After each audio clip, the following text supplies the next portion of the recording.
Hi, so I'm Scott Filler. I'm down at LA Biomed at Harvard UCLA, and although I am a clinician, I do infectious disease work. I do in my research, I do basic research in the lab, and I'm a member of the pathogenic eukaryote study section. And so let me just give you a few points about that for you to consider, because as Bill has mentioned really well, if you should consider your audience. So number one is pathogenic eukaryotes means that it includes both parasites and fungi. So my research is on medical mycology, but on the study section, I'm also voting on grants that are on trypanosomes and malaria and so forth.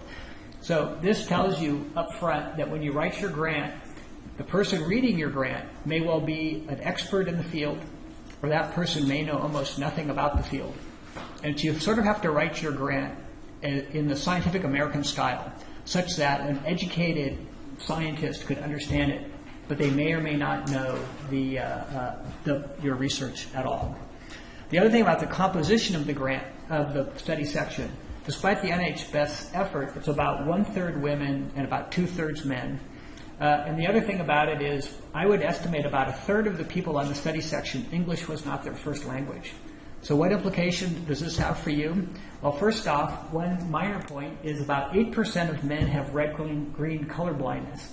So for example, if you make your key graph where variable 1 is in green and variable 2 is in red, and that man reading your grant has red-green color blindness, he's not going to tell the difference.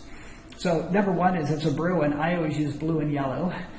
But number two, if I do use red, I try to make it that it's a red box or red stripes with green circle or something. So in other words, even if the person has red-green color blindness, they can still read your grant.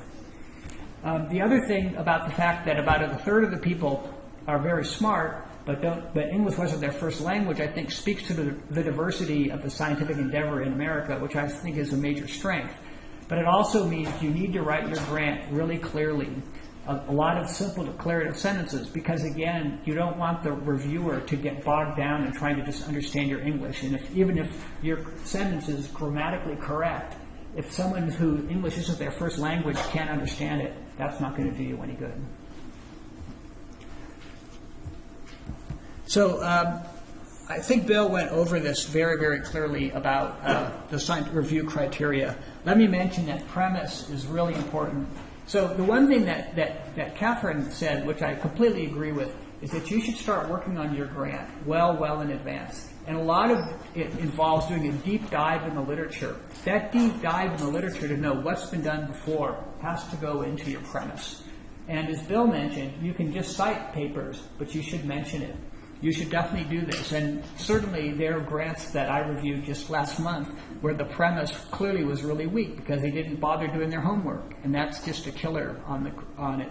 The other thing that you'll find with the significance is that I find as a clinician, people will put in falsehoods about the disease they're studying.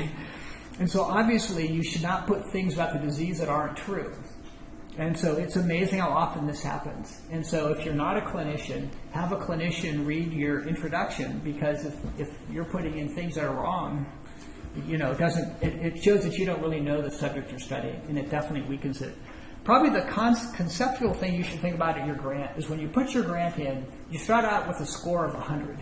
And then it's the reviewer's job to basically find mistakes and problems with it to lower your score down. Because the problem that we have as reviewers is we have 10 grants to review. We have to put them in rank order, saying which one is the best and which one is the worst and everything in between.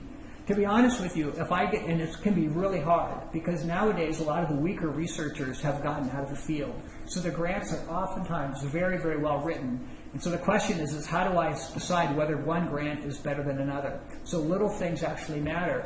Frankly, I find it almost relieving when I get a grant that's poor. You got to say, okay, good. This one I can just give a low score and move on. Whereas if you have a lot of really good grants, it's the small things that will actually tip it over the edge into being funded.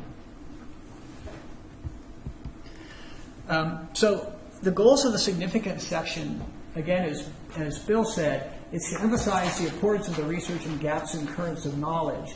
But the other thing that I'd like to point out is, remember, the person reading your grant may not know all that much about the field. So the other key thing is to provide essential background information for the uninformed reader. because again, they may or may not know a whole lot about the disease you're studying or or for example, the techniques you're going to use. And the other key thing is you want to get the reviewer interested.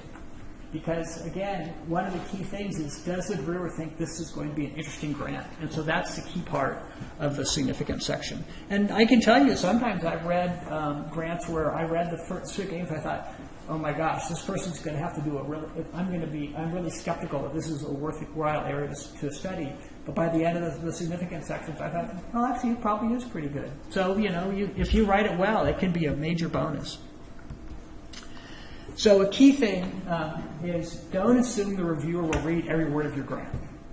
And so it's just a fact. People will skim sections. And so clearly this is why putting things in bold and underlining the key points, even repeating them more than once in different parts of your grant is always a good thing to do. As I mentioned, the reviewer may or may not have research expertise in your area of research. But the other big thing is you really want to try to describe the broad overall impact, because this is effectively the sales pitch of your grant. This is why you want the reviewer to say, wow, this sounds like a good idea. I want to read more, because that will make that person think much more highly of your grant. So a tough part about this is, again, when you're sending your grant to a study section, it's not a group of faceless, nameless people. It's colleagues like your own, or maybe potentially a little older. So the critical thing is the key people, it's also possible that the people who are on the study section, at least 1 or 2 of them, might be people who are working exactly in your field. So although you want to identify gaps in knowledge, you don't want to slam these people, right? And so you want to be diplomatic. Like, for example, if this is an old example, but let's say it said previous microarray studies were flawed by their inability to detect low abundant transcript. This is 100% true, but what if the person who published those main microarray studies is one reading your grant, right? So it's much better to say something much more diplomatic, which is, well, they've provided valuable insight into whatever. The frequency of low abundance transcript remains unknown. And so that's sort of the key thing, is always be diplomatic, and it never does you any good to slam other people. The other thing that I do is, especially when I was starting out, but even now, is you can look at the study section roster. Now, it may vary a bit, but I actually try to look at who's going to be on the study section and cite their work, typically in a positive sense. The seminal work by so-and-so, well, if that person happens to be in your study section, that's not a bad thing. And I've heard that at least some people will take a grant and then skim the references and see if you've actually referenced their work.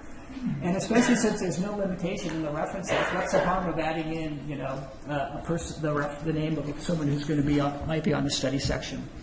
So it's something to consider. Again, I'm going to go over this really quickly. I completely agree with Bill. It should be one paragraph. It should own the innovation section, and avoid just a prolonged rehash of your proposed research, because I look at it and move on quite quickly for that. And again, you only have a limited amount of space in your grant. You don't want to use valuable page space just going on and on about the innovation. And also, I think I'll skip this, but effectively, you want to use, hopefully, new technology and an innovative hypothesis. The one thing I can say, though, is at least in basic research, it's almost like the fashion industry, and certain things kind of go in and out of style.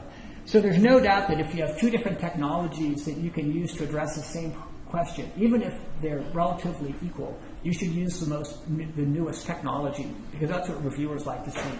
So even if again, using a basic science analysis, a northern blot works just fine, but real-time PCR is much more modern. And so in general, you want to use the most modern technology you can get, unless, of course, the older technology is actually better. But if it is, you actually ought to probably state that.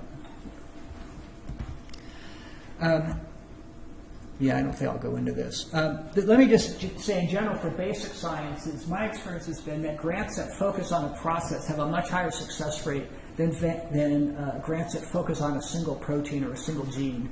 Sort of it is unless this gene is really novel and really interesting, my experience is that reviewers say, well, do I really need to know the actual, is this thing phosphorylated on tyrosine 234 versus how does a microorganism or a cancer cell adhere to host cells? So in general, processes, grants focused on a process seem to do better then grants focus on something really narrow, unless, of course, that thing is really, really interesting. And with that, I think I'll stop.